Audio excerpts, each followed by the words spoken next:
स्वरकथा channel के सभी श्रोतागणों को संतोष कुमार शर्मा का बहुत बहुत नमस्कार। भारतवर्ष के विभिन्न राज्यों में होने वाले त्योहारों की श्रृंखला में हमने पिछले सप्ताह बात की थी छत्तीसगढ़ की। आज हम बात करेंगे आंध्र प्रदेश की। इससे पहले मैं चर्चा आरंभ करूं, आप सभी से निवेदन है, यदि आपने अभी तक स्वरकथा चैनल को सब्सक्राइब नहीं किया है तो कृपया अवश्य कर दें।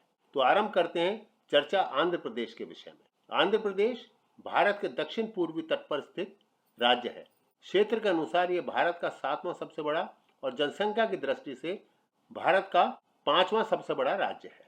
यह राज्य उत्तर में तेलंगाना, छत्तीसगढ़ और उड़ीसा, पूर्व में बंगाल की खाड़ी, दक्षिण में तमिलनाडु और पश्चिम में कर्नाटक से घिरा हुआ।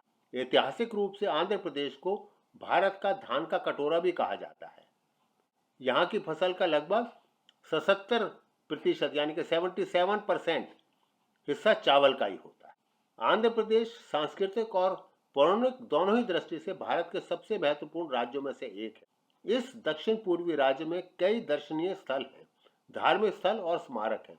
हर साल हजारों तीर्थयात्री इस राज्य में आते हैं, क्योंकि यहाँ तिरुमाला वेंकटेश्वर मंदिर जैसे ऐतिहासिक स्थल भी हैं, जो एक पहाड़ी की चोटी पर स्थित भगवान विष्णु का मंदिर है।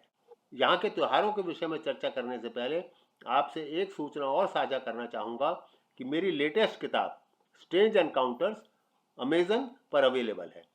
इसे amazon.in पर खरीदा जा सकता है। ये 10 कहानियों का संग्रह है।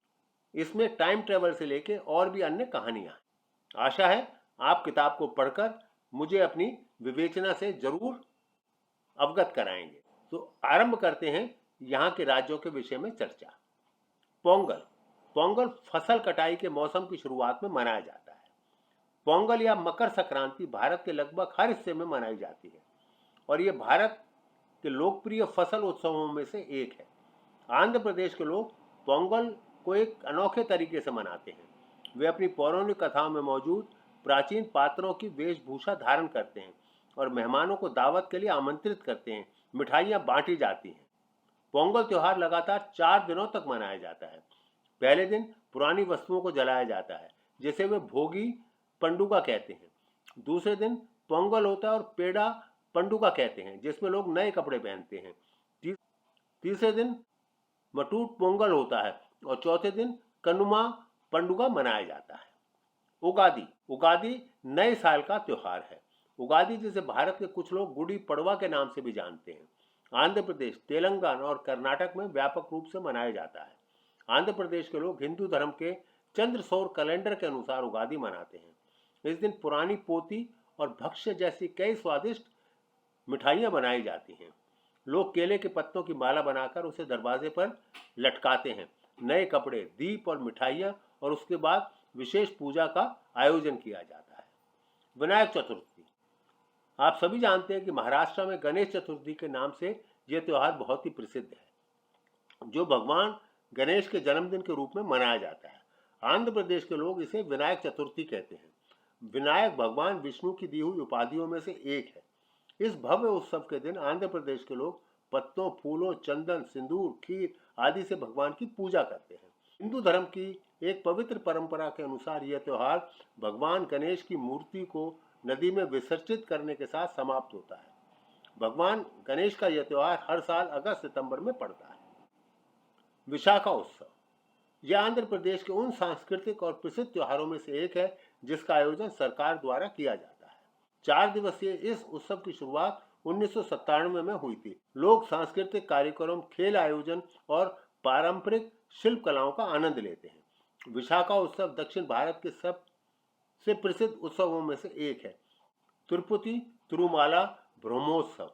यह तिरुपति के तिरुमाला वेंकटेश्वर मंदिर में एक व्यापक रूप से मनाए जाने वाला हिंदू उत्सव है।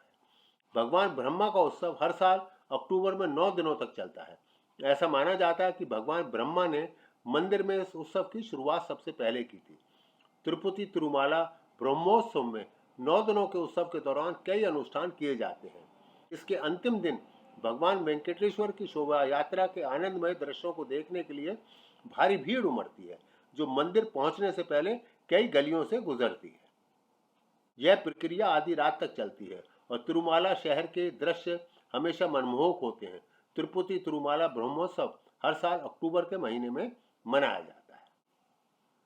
रायलसीमा खाद्य एवं नृत्य महोत्सव यह आंध्र प्रदेश का सबसे बड़ा कला मेला है, जो शिल्प, भोजन और सांस्कृतिक नृत्यों को समर्पित है। चित्तूर जिले के लोग शानदार शो और प्रदर्शनियों का हिस्सा बनते हैं और रायलसीमा क्षेत्र में एकत्रित होते हैं। यह उत्सव हर साल अक्टूबर में आयोजित किया जाता है, जो त्योहारों का प्रमुख मौसम होता है। क्रिसमस क्रिसमस एक ऐसा त्योहार है जो केवल भारतवर्ष में ही नहीं, लगभग विश्व के हर क्षेत्र में मनाया जाता है। यह पृथ्वी पर ईसा मसीह के जन्म के उपलक्ष्य में मनाए जाने वाला त्योहार है। इस दिन की शुरुआत चर्च के गायक मंडलियों द्वारा ईसा मसीह के पवित्र कार्यों का वर्णन सुनाकर होती है। इस दौरान राज्य में कई मेले और उत्सव भी आयोजित किए जाते हैं। आंध्र प्रदेश में क्रिसमस को अनोखा बनाने वाली बात यह है कि सीरियाई ईसाई इस त्योहार को रंग बिरंगे छातों, सुसज्जित हाथियों और भावपूर्ण धार्मिक धुनों के साथ मनाते हैं। दिवाली आप सभी जानते हैं, इसे प्रकाश का त्योहार भी कहते हैं और ये भारतवर्ष में हिंदुओं के लिए सबसे बड़ा त्योहार माना जाता है। दिवाली आंध्र प्रदेश में भी बड़े उत्साह के साथ मनाया जाता है। इसे प्रकाश के त्योहार के रूप में भी, जैसा मैंने पहले भी कहा, जाना जाता है। यह दुनिया भर में अमावस्या के दिन मनाए जाने वाला सबसे महत्वपूर्ण हिंदू त्योहार है। इस अद्भुत समय के दौरान आपको खूब आतिशबाजियां देखने को मिलती हैं। इस त्योहार की खासियत इस राज्य की स्वादिष्ट दिवाली मिठाइयां और विभिन्न स्थानों पर लगने वाले मेले हैं। ये भारत के सबसे प्रसिद्ध त्योहारों में से एक है। महाशिवरात्रि यह त्योहार भगवान शिव को समर्पित त्योहार है और कृष्ण चतुर्दशी की रात को मनाया जाता है। लोग इस दिन उपवास रखते हैं और मंदिर में जाकर प्रार्थना करते हैं। रात में मंदिर में कई शो और सांस्कृतिक कार्यक्रमों का आयोजन भी किया जाता है। दशहरा दक्षिण में विजयादशमी और दशहरा के नाम से प्रसिद्ध है। विजयादशमी 10 दिनों तक मनाई जाती है, जिसमें लोग देवी दुर्गा की पूजा करते हैं।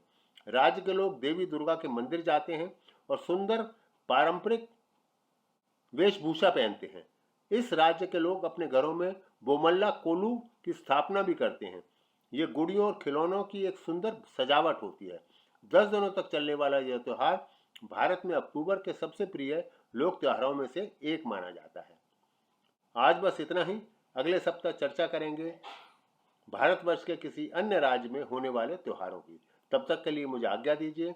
आप सभी का बहुत बहुत धन्यवाद।